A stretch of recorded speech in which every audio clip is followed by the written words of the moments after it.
Next up on WTV, Clean Street, Coffee House for Choir, and today's Sports Minute. WTV's Daily Update starts now.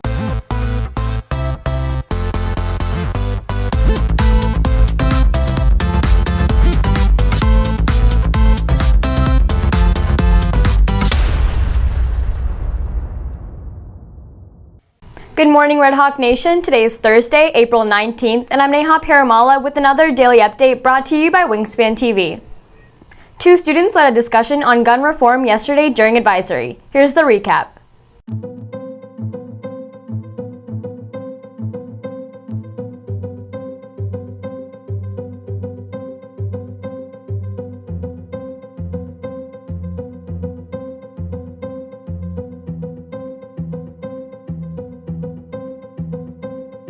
Some guns are more deadly than others. Some guns kill more people faster, and some guns also have a lower survival rate. So if you get shot by an AR-15, you're far less likely to survive than if you're shot by a handgun. Every assault rifle manufactured after 1986, a person's not legally allowed to own it. However, if you are able to obtain an assault rifle made before 1986, and you go through the ATF, which is the Alcohol, Tobacco, Firearms, and Explosives Department, and you pay $200 for kind of like a stamp, you are able to own the gun, but because it's so far back, it's becoming less and less relevant as we progress. That's a very common fallacy within the argument of we can't have certain laws.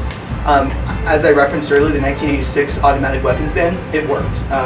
There's almost no crimes that have been committed since 1986 with fully automatic weapons, and that was immediately after the ban. In Washington, actually, they had a really strict kind of regulation towards guns, and what happened was crime rate actually increased. You see that now today in Europe as well, where the number of homicides actually nearly doubled in over a decade. When you look actually on a state perspective, guns are places that have the highest gun ownership and places that have the weakest gun laws, which are typically red states, including Texas.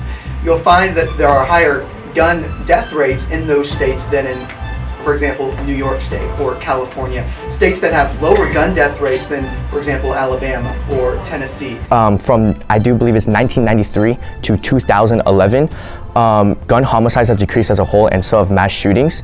And in addition, gun ownership has actually increased. Specifically addressing Chicago.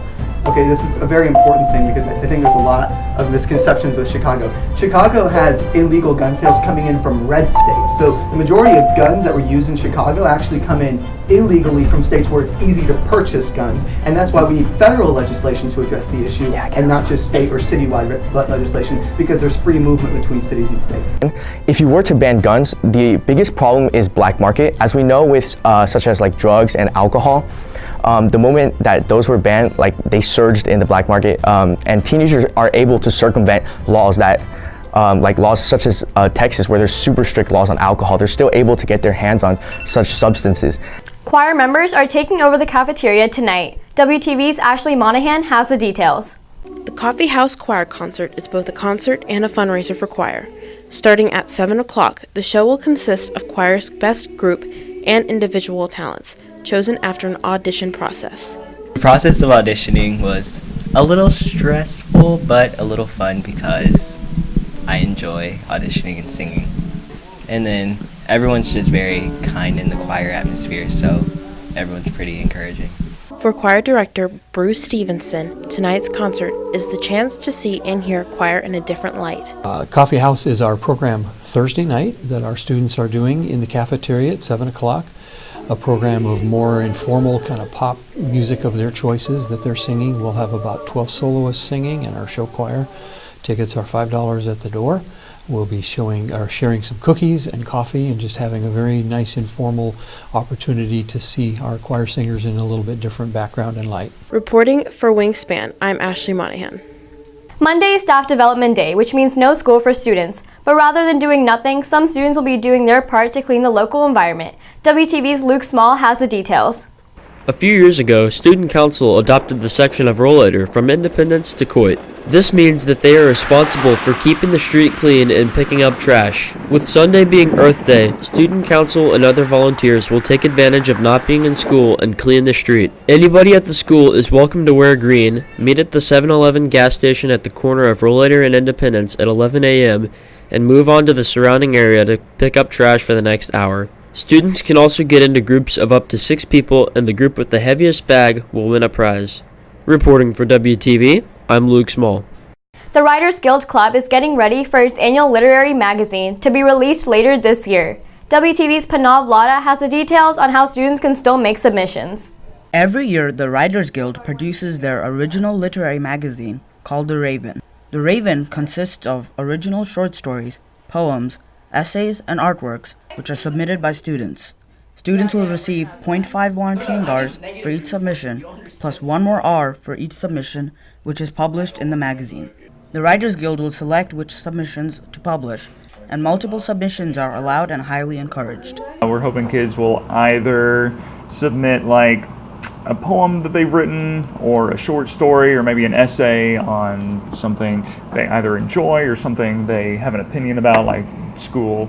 Probably not anything too racy or politically charged or religious charged, but just something they enjoy writing typically. Students interested in submitting their literary works can either email their work or share via Google Drive to lhswritersguild@gmail.com. But time is running out as all submissions are due tomorrow. Reporting for WTV, I am Pranav Lada. Orchestra students will say goodbye to city skylines and hello to sandy beaches, blue skies and clear waters on Friday. WTV's Sasha Cornelius has the details. To celebrate the end of the season, orchestra students will be going to Corpus Christi. We chose Corpus for our destination trip because last year was our one time out of the 4 times that we get to go out of state. So with in-state destinations, we're a little limited, but Corpus is always a fun place to go because it is 1, the beach, and 2, we get to cook. So it's a fun, relaxing way to get to know each other. Planning a student trip can take a lot of work, but Lynn claims the biggest challenge concerning this vacation was the hurricane that hit last fall.